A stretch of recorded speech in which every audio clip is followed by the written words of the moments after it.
वैदिक गणित का अगला सूत्र वर्ग ज्ञात करने के लिए निखिलम सूत्र, आधार विधि और उपाधार विधि। निखिलम विधि से हम गुणा करना सीख चुके हैं, उस ही गुणन संक्रिया से ही ये सूत्र जो है निकाला गया है। हम एक उदाहरण के माध्यम से समझेंगे कि सूत्र कैसे बना है। सबसे पहले हम देखते हैं निखिलम विधि द्वारा वर्ग कैसे ज्ञात किया जाता है।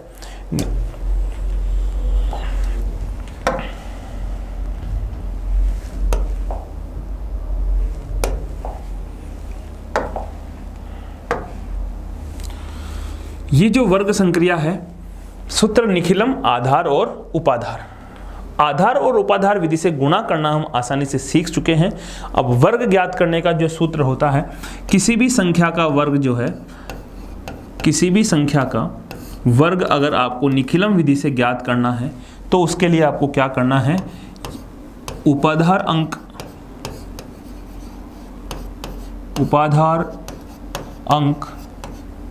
गुणा संख्या प्लस विचलन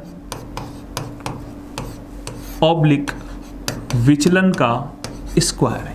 ये फॉर्मूला है किसी भी संख्या का वर्ग ज्ञात करने के लिए। किसी भी संख्या का वर्ग ज्ञात करने के लिए उपाधार अंक गुणा संख्या प्लस विचलन ऑब्लिक विचलन का स्क्वायर। अब ये फॉर्मूला आता कहाँ से है, ये कैसे बना, वो हम सीखते हैं एक उदाहरण के माध्यम से। जैसे सपोज आपको 23 का वर्ग ज्ञात करना है। 23 का वर्ग ज्ञात करने का मतलब क्या हुआ कि आपको 23 को 23 से ही गुणा करना है।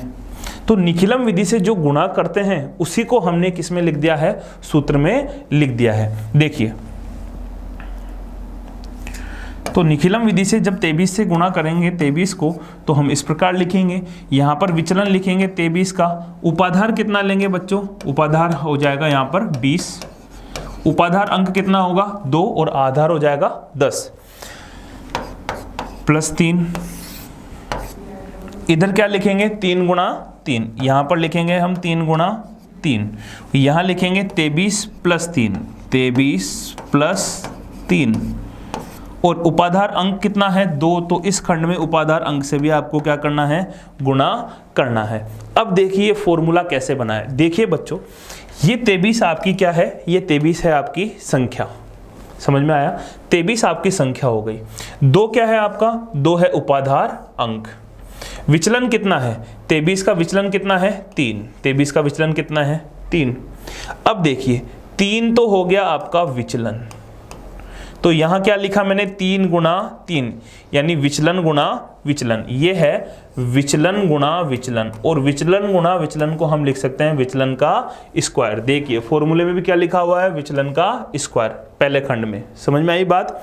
अब आपको क्या करना है, दूसरे इधर वाले खंड की बात करें तो ये 2 क्या है बच्चों, ये 2 है उपाधार अंक। देखो फॉर्मूले में भी सबसे पहले क्या लिखा हुआ है, उपाधार अंक ब्रैकेट।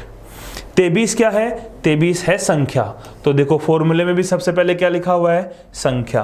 प्लस की जगह प्लस, और 3 क्या है, 3 है विचलन, तो फॉर्मूले में भी क्या लिखा हुआ है, विचलन। समझ में आ गया किस प्रकार ये फॉर्मूला बना है। क्वेश्चन को ही किस में बदल दिया है, फॉर्मूले में बदल दिया है। अब यहां पर देखो 3 तिया कितना हो गया 9, 23 और 3 कितना हो गया 26। 26 को जब 2 से गुणा करेंगे तो हो जाएगा 52, और आंसर आ जाएगा आपका 529। ये तो हो गया, हमने गुणा करके हमने वर्ग निकाला है। अब हम डायरेक्ट फॉर्मूले से वर्ग निकालते हैं। डायरेक्ट फॉर्मूले से वर्ग कैसे निकलेगा, देखिए 23 का वर्ग निकालना है तो उपाधार अंक, अब इतना तो हमने गुणन संक्रिया में सीख लिया है कि अगर 23 संख्या है तो उपाधार जो होगा वो 20 होगा, यानी उपाधार अंक जो होगा वो 2 होगा, और संख्या है 23 तो विचलन कितना आएगा 3 आएगा। उपाधार अंक संख्या है 23 प्लस विचलन कितना है 3 ऑब्लिक विचलन का स्क्वायर, यानी 3 का स्क्वायर। 23 और 3 26, 26 दूना 52, 3 का स्क्वायर 9, आंसर आ गया 529। चुटकियों में बड़ी ही आसानी से आप वर्ग ज्ञात कर सकते हैं निखिलम विधि द्वारा। ये जो है कौन सी विधि हो गई, ये हो गया उपाधार, क्योंकि यहाँ पर हम उपाधार अंक का उपयोग कर रहे हैं। अगर उपाधार नहीं हो तो क्या कर सकते हैं हम, देखिए अगर उपाधार नहीं हो तो आधार विधि कैसे काम में आएगी वो सीखते हैं। जैसे आपको 105 का वर्ग निकालना है, 105 का वर्ग निकालना है, तो यहाँ पर उपाधार तो होगा नहीं, आधार ही है। आधार कितना होगा 100, तो यहाँ पर डायरेक्ट फॉर्मूला लग जाएगा। अगर उपाधार नहीं है तो उपाधार अंक हट जाएगा, क्या आ जाएगा, संख्या प्लस विचलन, संख्या प्लस विचलन ऑब्लिक विचलन का स्क्वायर। बहुत आसान, संख्या है 105, विचलन है 5, ऑब्लिक विचलन का स्क्वायर। ये कितना हो गया बच्चों, ये हो गया आपका 110, 5 का स्क्वायर 25। विशेष बात ये ध्यान रखनी है कि आधार में जितने जीरो हैं उतने ही आपको इधर से अंक लेने हैं।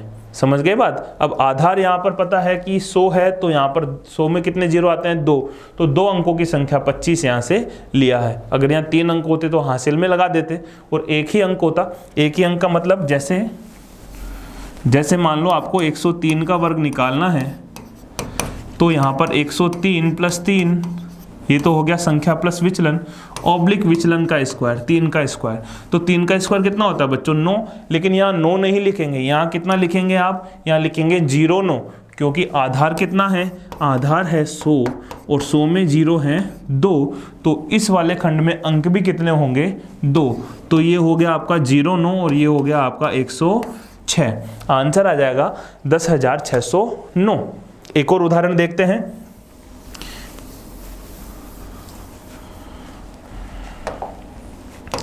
जैसे 207 का वर्ग आपको ज्ञात करना है, तो बहुत आसान है बच्चों। देखो उपाधार कितना हो गया 200, उपाधार अंक कितना आ जाएगा आपका 2, संख्या प्लस विचलन जब करेंगे तो ये 207 प्लस 7 ऑब्लिक विचलन का स्क्वायर, मतलब 7 का स्क्वायर। समझ में आया। 207 और 7 कितना हो गया 214। 214 को 2 से गुणा करेंगे तो हो जाएगा 428। 7 का वर्ग करेंगे कितना आ जाएगा 49। फटाफट से फ्रैक्शन ऑफ सेकंड में इतना समय और प्रैक्टिस जब इसकी हो जाएगी तो हम बहुत ही आसानी से ये वर्ग जो है निखिलम विधि से ज्ञात कर सकते हैं।